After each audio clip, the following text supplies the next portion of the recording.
If you were walking down the Sunset Strip in Los Angeles in, say, 1985, you likely would have stepped right over the members of the band we are discussing today. Oh, absolutely. Sitting in the gutter, sharing a cheap bottle of wine, looking completely destitute. Fast forward 40 years to where we are now, in early 2026, and that same group is, well, it's effectively a multinational corporation. Announcing yet another massive world tour. It's an incredible arc. It really is. And the question isn't just about the music.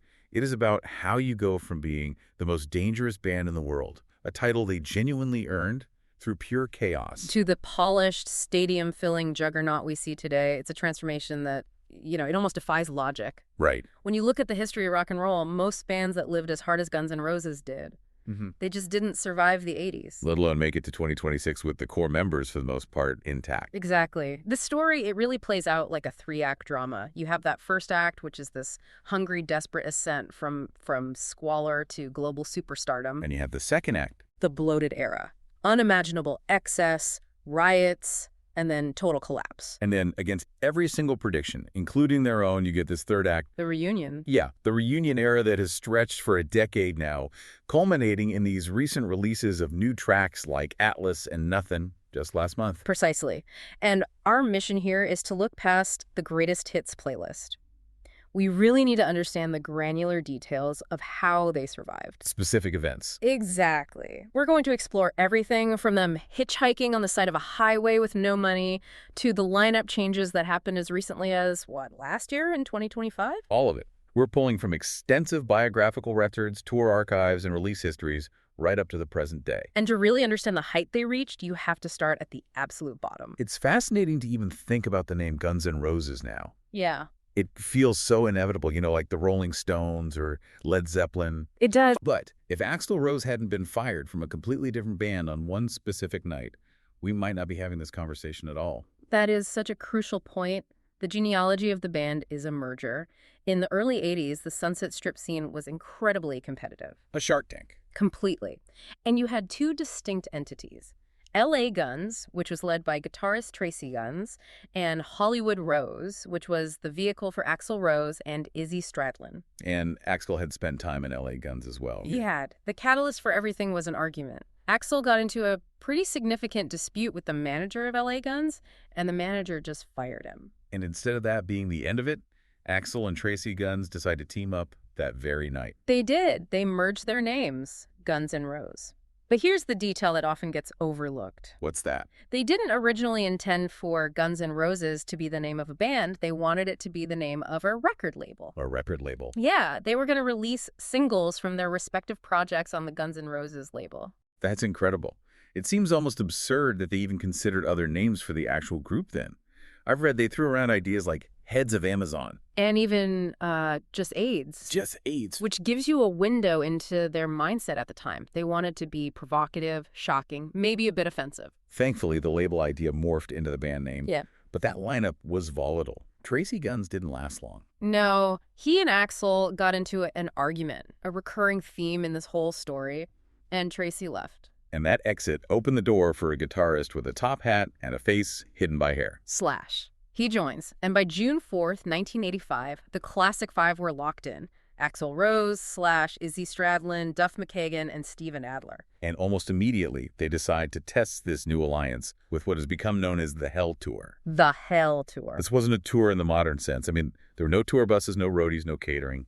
This is really the foundational myth of the band, but the reality was just gritty and miserable. 2 days after finalizing that lineup, they decided to go play shows from Sacramento up to Seattle, which was Duff McKagan's hometown. Okay. They piled into 2 vans, and almost immediately the vehicles failed them. One van broke down, and then the other one broke down. So you have a rock band dressed in their glam punk gear, just stranded on the side of the interstate with no way to get anywhere. They were forced to hitchhike north, carrying only their guitars. They left the drums. They left the drums and the amps behind. They had no food, no money, and nowhere to sleep. They were essentially vagrants just trying to get to a gig. Wow. Duff McKagan has been very vocal about the importance of this specific event. He credits this brutal experience with cementing their bond. It had to. It forced them to rely on each other for basic survival before they had even played a real run of shows. If they hadn't gone through that, that starvation together, they might not have stuck together when the fame actually hit. And when they finally made it back to Los Angeles, the living situation wasn't much of an improvement.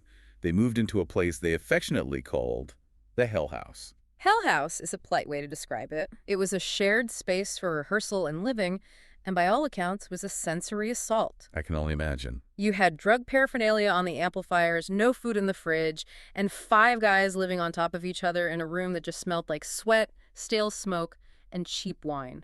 But that desperation, it fueled the music. It had to. They were hungry, literally and metaphorically. They started gaining traction on the club circuit. The Troubadour, the Roxy, and the record labels started sniffing around. This leads to the signing war.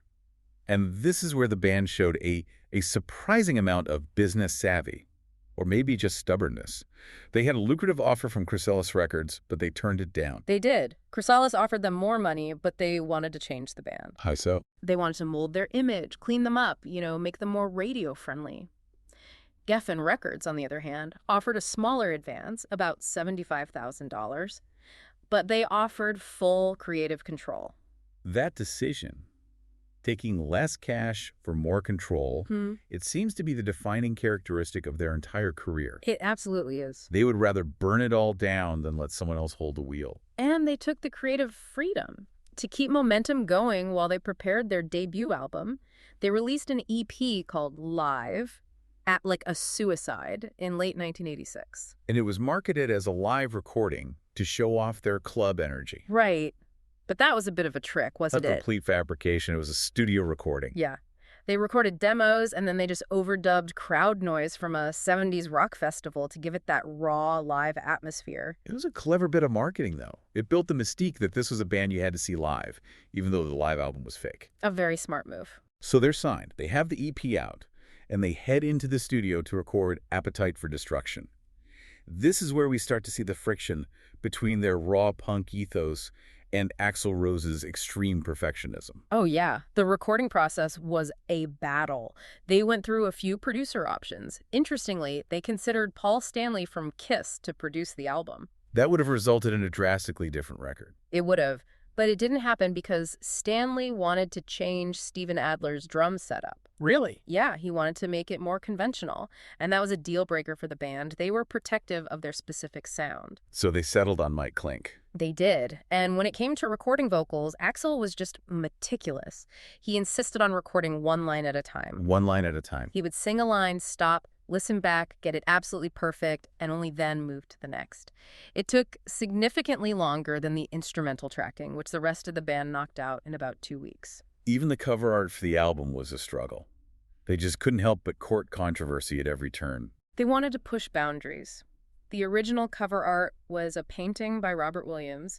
It depicted a robot attacking a rapist in a very graphic, very surreal scene. And the retailers were not having it. No, they flat out refused to stock it. They viewed it as obscene. The band had to pivot. And that is when they switched to the now iconic cross design with the skulls representing the 5 band members. So the album Appetite for Destruction, it finally drops in July 1987. Today, we think of it as this instant classic filled with hits. But that wasn't the case at all initially. It just sat on the shelves. It was a very slow burn. It sat for nearly a year without making a huge impact. It wasn't until David Geffen personally called MTV and begged them to play the music video for Welcome to the Jungle that things changed. He had to beg them. He did. And even then, MTV only agreed to play it once, at 4 a.m. on a Sunday. They were essentially burying it. But the audience found it. The reaction was instantaneous. The MTV switchboards just lit up. People who saw it at 4 in the morning were calling in, demanding to see it again. It exploded purely on viewer demand. And that song, Welcome to the Jungle, it just captured the anxiety of the era. It did. The lyrics were inspired by an encounter Axl had in New York where a homeless man yelled at him, "You know where you are. You're in the jungle, baby. You're gonna die." It was real. And then you have Sweet Child of Mine, which became their only #1 single. It's ironic because Slash has always said he hated that guitar part. He despised it. He came up with that opening riff as a sort of circus melody joke during a warm-up. He was just noodling around. Just messing around. Yeah, and Axl heard it from the other room and absolutely loved it. He wrote the lyrics as a poem for his girlfriend at the time, Erin Everly. Slash apparently tried to sabotage the song by making the solo harmonically weird, but it just made the song better. And it became their biggest hit, despite the guitarist's best efforts to ruin it. Exactly. So following the massive success of Appetite, they released G and R Lies in 1988. This brings us to a difficult and significant part of their history, specifically regarding the song One in a Million. This is a moment where that dangerous label became very dark. GNR Lies was a mix of the so-called live ET tracks and these new acoustic songs. Patience was a huge hit from it. A massive hit, but One in a Million caused immediate and intense backlash. The lyrics contained explicit racial and homophobic slurs. It was criticized widely as racist, xenophobic, and homophobic. We should discuss how the band handled that fallout at the time. It's important to report on their response impartially. We have to look at the facts of it. Axl Rose defended the song as satirical. He claimed it represented the viewpoint of a naive, small-town kid coming to Los Angeles and being overwhelmed by the diversity and the perceived dangers. He cited bad personal experiences. Yes, including an attempted robbery as the source of that anger. However, the other band members were not comfortable with it. Right. Slash, who was mixed race, and the other members expressed serious discomfort with the song even being on the album. But Axl insisted. And later on, Axl did address it again. He did. In later years, he conceded that the language was offensive. He attributed his views to those negative personal experiences he had, but he also made a point to note his admiration for artists like Freddie Mercury and Elton John to counter the accusations of homophobia. It remains a polarizing and a dark mark on their discography, but it is part of the history. And it fed into their reputation. They were called the world's most dangerous band. And it wasn't just marketing. People were getting hurt at their shows. There was a genuine sense of peril.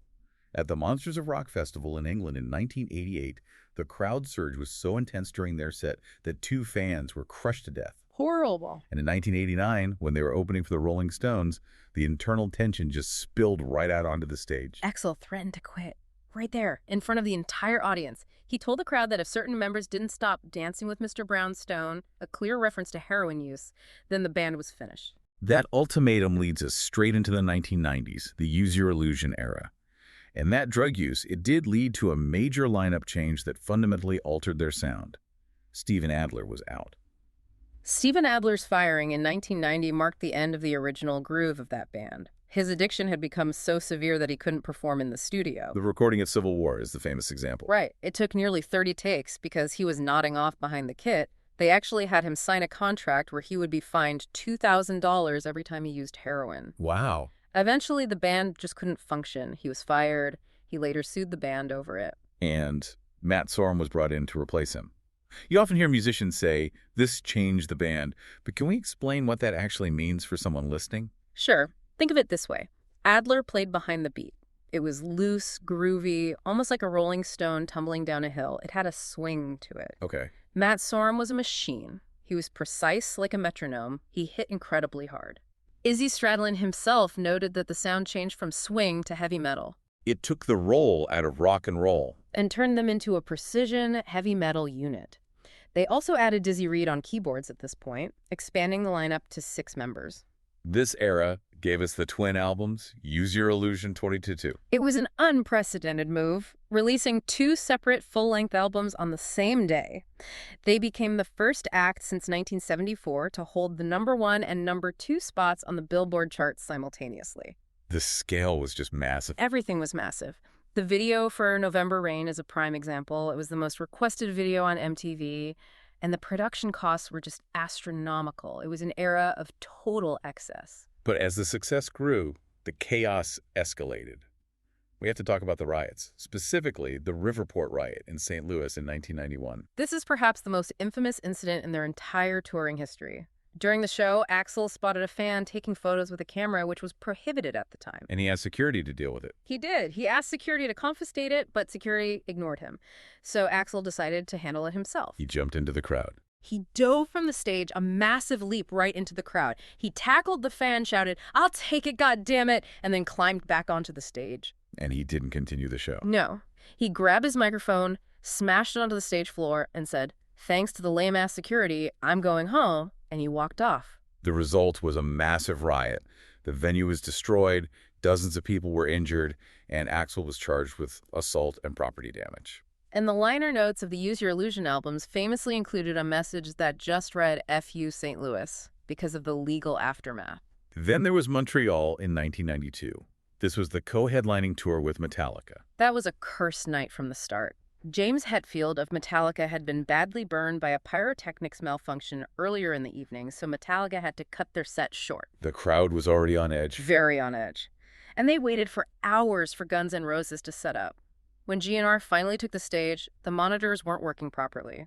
Axl claimed he had vocal issues, and he walked off early. And the city erupted. Total chaos. There was looting, overturning of cars, mass arrests. It was just another riot. Amidst all this, Izzy Stradlin, the rhythm guitarist and a key songwriter, he just decides he's had enough. He quit in November 1991. He had gotten sober, and he simply couldn't be around the drug use and the volatility anymore. He specifically cited the St. Louis atmosphere as a reason. He was trying to protect his sobriety. He was. He traveled separately from the band. When he left, it was a huge blow to the songwriting corps. He was replaced by Gilby Clarke. And Slash has said that Gilby Clarke saved the band. He did, in the sense that they needed someone to step in and finish that massive world tour. Before we move into this era, we should mention the Freddie Mercury tribute concert in 1992. Given the controversy over One in a Million, there were protests about Guns N' Roses even being there.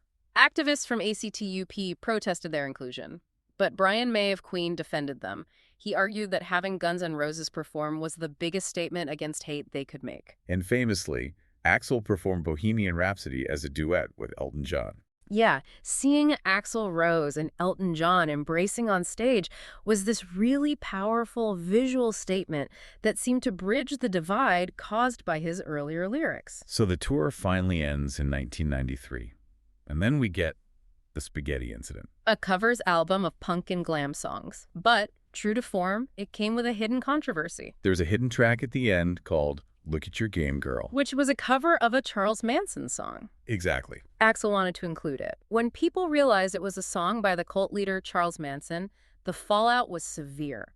David Geffen, the label president, he publicly stated that if Axl had known the offense it would cause, he wouldn't have done it. And the royalties were diverted. They were. They were diverted to the son of one of Manson's victims. By the mid-90s, the band was just disintegrating. It was a slow, painful dissolution. Tensions rose during the recording of a cover of Sympathy for the Devil. Slash felt his guitar parts were being tampered with. He left in 1996. Stating he and Axl just couldn't see eye to eye anymore. Right. And then Duff McKagan left in 1997. He was the last original member besides Axl. He cited the erratic studio behavior and the fact that he was becoming a father and just wanted stability. This ushered in the wilderness years. Yeah. The era of Chinese democracy. Yeah. This period is almost mythology now. It really is a fascinating period of musical history. From roughly 1997 to 2008, Axl Rose was the sole owner of the name working on this album. And the cost was just astronomical. It is reported to have cost $13 million in production, costs over $20 million if you adjust for inflation. It is the most expensive rock album ever produced. And the lineup during this time was a revolving door of very different musicians. A total carousel. You had these eclectic musicians coming in and out. You had Buckethead, a guitarist who famously wore a KFC bucket on his head and a white mask and communicated through a hand puppet. A unique character, to say the least. You had Robin Fink from Nine Inch Nails. You had Brain on drums, Tommy Stinson from The Replacements. Axl was trying to modernize the sound, bringing in industrial influences, loops, electronic elements. Which caused friction with some of the old-school rock producers. It did. The anticipation for the album became a joke in the industry. Dr. Pepper even got involved with a strange promotional bet. The Dr. Pepper bet. Yeah, that was a bizarre moment. Dr. Pepper offered a free soda to everyone in America if the album actually dropped in 2008. They clearly didn't think it would happen. But it did. It did. Axl thought it was funny. He said he would share his Dr. Pepper with Buckethead. And when the album finally did release in November 2008 as a Best Buy exclusive, Dr. Pepper had to make good on the offer. The album debuted at number 3, but it didn't sell what people expected after a 15-year wait. It undersold expectations, certainly. It was a polarizing record, brilliant in places, maybe overproduced in others, but it marked the end of the silence. And for years, Axl had said a reunion with the classic lineup would never ever happen. In 2009, he famously said, "One of the two of us will die before a reunion." And yet, in 2016, the impossible happened. Slash and Duff officially rejoined the band. They announced the tour, and fittingly, they called it the Not in This Lifetime tour. A perfect nod to Axl's previous denial. It started with a surprise gig at the Troubadour, but true to the chaos of Guns N' Roses, Axl fell during that show and broke his foot. So for the start of this massive reunion stadium tour, the lead singer couldn't walk. Right. He had to borrow a throne from Dave Grohl of the Foo Fighters. The same one Grohl had used when he broke his leg. So you have Axl touring the world, sitting on this massive customized rock throne with guitar necks sticking out of it. And it worked. The tour was a financial monster. It became the fourth highest grossing tour of all time at that point. It was a huge success. Since then, they haven't just been a nostalgia act. They have been releasing material reworked from the archives. Slowly, yes. Starting around 2021, we got tracks like Absurd, which was a rework song from the Chinese Democracy Session. Then Hard School, and Perhaps. And late in 2023, they released The General. They also headlined Glastonbury in 2023, which met with mixed reviews due to technical difficulties with the sound mix. Now, bringing us right up to the present day. We are in January 2026. The last 12 months have been incredibly active for the band, more so than in many years prior. They really have. In March of last year, 2025, we saw a major lineup shift. Frank Ferrer, who had been their drummer for a very long time, departed on March 19th. And the very next day. The very next day, they announced Isaac Carpenter as the new drummer. And Isaac Carpenter brings a different energy. We saw that at the Back to the Beginning show they did in July 2025. That was a special night. They performed multiple Black Sabbath covers, leaning heavily into their classic rock and metal roots. It seemed to signal a refreshed energy within the group, maybe driven by the new rhythm section. And looking at where we are right now, January 2026, the band is gearing up for a massive year. This isn't just a victory lap. They have new music out. Exactly. Just 2 months ago, in November 2025, they announced the 2026 World Tour. But more importantly, in December 2025, just last month, they released 2 new songs, Nothin' and Atlas. So, contrary to the idea that they are just resting on their laurels, they are entering 2026 as a fully functional touring and recording juggernaut. They have new members, new songs, and a massive schedule. So let's connect all of this. When we look at this entire arc, from the Hell Tour in 1985 to the World Tour of 2026, what is the legacy here? I mean, the legacy is that they killed the hair metal craze. They reintroduced a sense of danger and legitimacy to rock music at a time when it had become a bit of a cartoon. But it's more than that. It is more than that. It is a story of survival. They survived poverty, they survived heroin, they survived riots, and maybe most incredibly, they survived their own internal hatred of each other. From the Hell House, where they had absolutely nothing, to sold-out stadiums worldwide 40 years later, it is a testament to endurance. It is, and it raises an important question for the listener to consider as we watch this 2026 tour unfold.